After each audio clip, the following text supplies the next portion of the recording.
Tama po yan, ano? Itong mga oil companies natin, may mga buffer stocks ng mga gasolina at crudo yan. So, sana ang government, lalo na ang Department of Energy, tinitignan din nila itong mga oil companies na keso ganitong may nangyari, bigla nilang itatas. In fact, tama po yung sinabi niyo na may mga 2 weeks hanggang 4 weeks na stocks sa mga big time oil companies. Kaya dapat sana huwag basta rin magtaas-taas ng crudo o gasolina.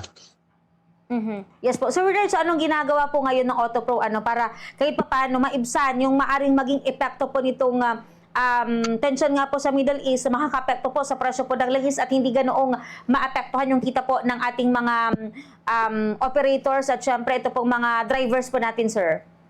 So sa ngayon, siyempre, apektado talaga ang kabuhayan ng driver, ng operator. So, let's say, kung sabihin natin nasa hanggang next week, tataas ng 6 pesos magmula ngayon. So, parang nawawalan sila ng 90 pesos per day. So, kung titignan natin sa isang linggo yan, parang nasa 650. So, malaking bagay na yan, ilang kilong bigas na yan. Subalit, tayo sa Autopro, ina-advise din namin itong mga driver natin na kung sakali, pag-uusapan namin mga cooperative chairman, yung boundary reduction, kung paano natin matulungan itong driver, at yung maximize capacity.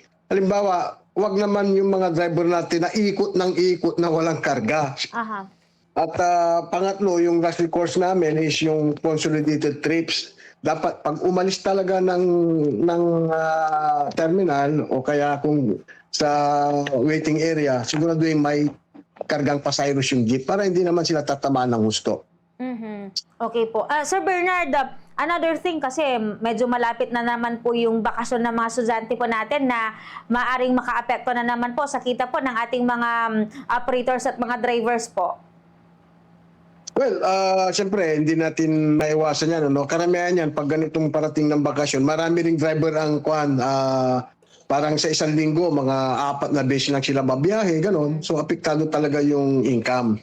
Subalit, sa aming hanay na mga chairman, mga operator, naiintindihan natin yan. So, ang tanging hiling lang namin nga sa ngayon, para at least maibsan ito, yung plano na pag-release ng subsidy, ibigay na kaagad ng government.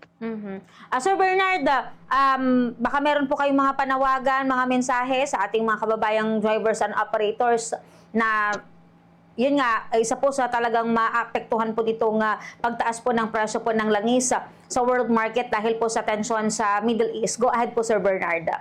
Yes, unang-una, no, maraming salamat sa programa nyo dahil maraming nakikinig ng mga drivers, mga pasahero sa ngayon. No? Sa ang tingin namin, sana ang government bigyan kami kaagad ng yung subsidy or yung matagal na naming nire-request na yung provisional increase na piso.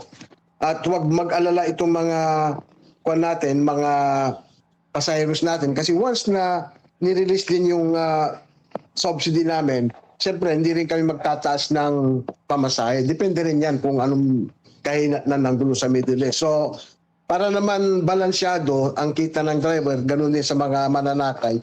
So tinitignan natin maigihan para walang masasaktan at walang apektado sa kanila. Kayo ba, Sir Bernard, ipinapayo sa ating mga drivers and operators na maghanap muna ng ibang mamaaring mapagkakakitaan para kahit papano kung sakali na hindi natin hinihiling na tumagal ito pong tensyon sa Middle East at yung syempre expected na pagtaas pa ng presyo po ng produktong langis at maging tuloy-tuloy po yung kita po sa kanilang pamilya, Sir Bernard?